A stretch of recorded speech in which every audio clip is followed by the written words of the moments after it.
View हो जाए, सबसे स्ट्रॉन्ग स्टॉक F&O का पिछले 1 साल का, यहाँ पर आज 5% की गिरावट। देखिए फाइनली स्टॉक अपनी 22 मूविंग एवरेज के नीचे फिसला है। मेरे ख्याल से यहाँ पर थोड़ा सा करेक्शन और देखने को मिलेगा। पॉसिबल है कि 16,800 तक के भाव स्टॉक दिखा सकता है। तो कोई उछाल मिले तो वहां पर लॉन्ग पोजीशन से निकलना चाहिए और फ्रेश खरीदारी अब आपको 18,100 के ऊपर ही करनी है।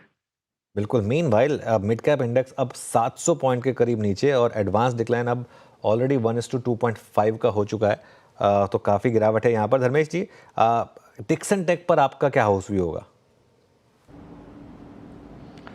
देखिए हाउस व्यू तो लॉन्ग टर्म के हिसाब से पॉजिटिव है। ऐसी जो बिकवाली आती है तो डिक्सन टेक, अब वैल्यूएशन मल्टीपल अभी थोड़ी देर पहले ही मैंने बात की थी, उसके लिए अब बात रहता है या डिक्सन टेक्नोलॉजी की कंपनियां, बिकॉज ईएमएस सेगमेंट अभी नेक्स्ट 3 इयर्स इंडिया के लिए तो बूमिंग सेगमेंट है और जिससे गवर्नमेंट का नया इनिशिएटिव भी आ रहा है, वहाँ पर इनको बजट में मुझे लगता है कि काफ़ी और प्रावधान आएंगे जिसका फ़ायदा मिलेगा। तो 5-6% ड्रॉप हुआ है, थोड़ा वेट कर ले, मार्केट में वीकनेस हो सकता है 5-7% नीचे और आए।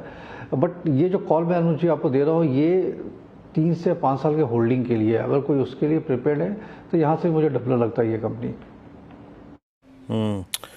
अनुज, इस वक्त हम निफ्टी पर, डेलो पर, निफ्टी बैंक पर, डेलो पर, निफ्टी आईटी में 250 अंक नीचे, करीब करीब मेरे ख्याल से 50 डिमा के नीचे।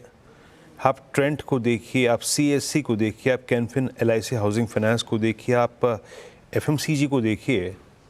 एक तरफ से थोड़ा इंडेक्स को कंफर्ट देने के लिए है, लेकिन जिस तरीके से दूसरी तरफ से मिड कैप खाली हो रहे हैं अनुज, डिफिकल्ट। आई मीन सुबह जो हम बात कर रहे थे कि एफआईएस की सेलिंग, मेरे को लगता है कि अब ये इंटेंस सेलिंग मतलब अब लेवल्स देख ही नहीं रहा है कोई, है कुछ ऐसा है ये? नहीं, बिल्कुल। आई थिंक आप भी सुबह भी डिस्कस कर रहे थे कि अब शायद लेवल्स की उतनी सिग्निफिकेंस बची नहीं है।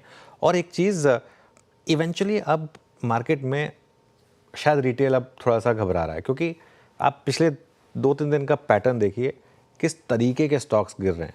आज फॉर एग्जांपल जिस तरीके के स्टॉक्स गिरे हैं वो स्टॉक्स हैं जिनमें रिटेल ने भर भर के पैसा बनाया है पिछले कुछ महीनों में, चाहे वो कल्याण ज्वेलर्स हो, चाहे वो डिक्सन टेक हो, चाहे वो ट्रेंट हो, चाहे वो एंजल वन हो, चाहे वो हुडको, पेटीएम हो, जोमेटो एक और एग्जांपल हो सकता है, बॉम्बे स्टॉक एक्सचेंज, बीएससी एक और एग्जांपल हो सकता है।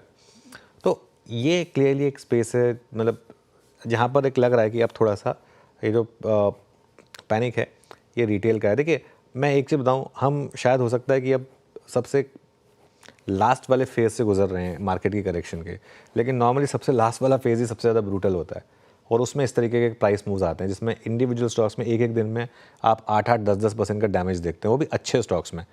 मतलब ये जो भी जितने भी नाम मेंशन किए खराब स्टॉक्स नहीं है, सब अच्छे स्टॉक्स में आप इस तरीके का प्राइस डैमेज देखते हैं।